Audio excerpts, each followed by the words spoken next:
কি ভাবছেন চা খাচ্ছি? চা খাচ্ছি না। চা দেখতে মনে হলেও হাজার হাজার কোটি প্লাস্টিকের কণা, মাইক্রো প্লাস্টিকের কণা পেটে পাঠাচ্ছি। দিন শুরু হয় যাদের চা দিয়ে, দিন রাত চা খান এই ওয়ান টাইম কাপের মধ্যে, তারা পেটের মধ্যে এরকম মাইক্রো প্লাস্টিকের কণা পাঠাচ্ছেন হাজার হাজার কোটি কোটি।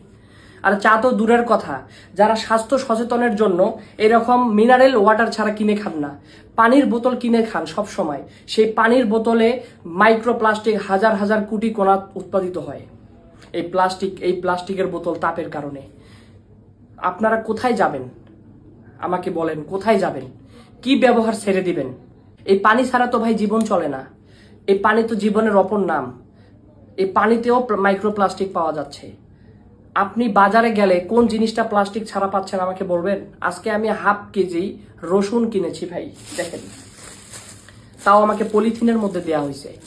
এই রকম বাজারে যখন যান, চাল ডাল তরল পদার্থ এখন প্লাস্টিকে। আপনি যদি তরল পদার্থ দুধ কিনে নিয়ে যান, সেটাও পলিথিনের মধ্যে দেয়া হয়। আপনি প্লাস্টিক ছাড়া বাঁচতেই পারবেন না। একটা বিস্কিটের প্যাকেট নেন, প্লাস্টিক। আপনি ফল নেন, প্লাস্টিক, পলিথিনের মধ্যে। বাজার করেন, ফল নেন, কাঁচা বাজার করেন, সব প্লাস্টিকের বাজার আপনাকে ভরে দিবে। প্লাস্টিক ছাড়া বাঁচবেন কিভাবে? সব কিছুতে মাইক্রো প্লাস্টিক আমাদের সাথে জড়াই রয়েছে। নিজেকে বাঁচতে হলে সতর্ক হতে হবে। এখনই প্লাস্টিকের ব্যবহার কমাই দিতে হবে। আমাদের পূর্বপুরুষরা কি বেঁচে ছিল না ভাই প্লাস্টিক ছাড়া? মাটির প্লেটে খাইতো, কাচের প্লেটে খাইতো, তারপরও তারা প্লাস্টিক ব্যবহার করতো না কখনো। তখন কি প্লাস্টিকের কোম্পানিরা কোথায় ছিল? আজ আমাদের সরল সোজা পায়ে প্লাস্টিকের কোম্পানিরা ব্রেন ওয়াশ করে আমাদের জীবনের মধ্যে ঢুকাই দিছে, আমাদের জীবনের সাথে জড়াইয়া দিছে প্লাস্টিক। পূর্বপুরুষরা দাঁত ছাই, আপনাদের ছাই দিয়ে, কয়লা দিয়ে ব্রাশ করতো ভাই, আর আজকে আমরা দিন রাত প্লাস্টিকের একটা ব্রাশ দিয়ে সমানে ঘষতে থাকি ভাই। আমাদের বাসার যে ছাদে পানির টাঙ্কি পর্যন্ত থাকে সেটাও আজকে প্লাস্টিকের।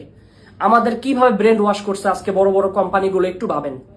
কোন কোম্পানিটা প্লাস্টিক ছাড়া জিনিস দিচ্ছে আপনাকে, প্রোডাক্ট দিচ্ছে আমাকে বলেন তো কমেন্টে। আমরা আজকে এটা থেকে বাঁচতে পারি একটা মাত্র উপায়, সেখানে হচ্ছে প্লাস্টিকের ব্যবহার কমাই দেয়া। পানির ছাদের মধ্যে যে পানির ট্যাঙ্কি আছে সেটা পাকা করে ফেলেন। পানির যে পাইপ আছে এটা স্টিলের দেন।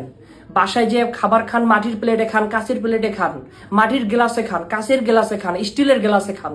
এবং রান্না করেন, সব থেকে বড় হচ্ছে বাসায় যে আমাদের মা বোনরা রান্না করে, এই যে স্টিক বলে আমি সঠিক বলতে পারতেছি না, প্লাস্টিকের এখন অনেক রাইস কুকারের সাথে, প্রেসার কুকারের সাথে এগুলো দেয়।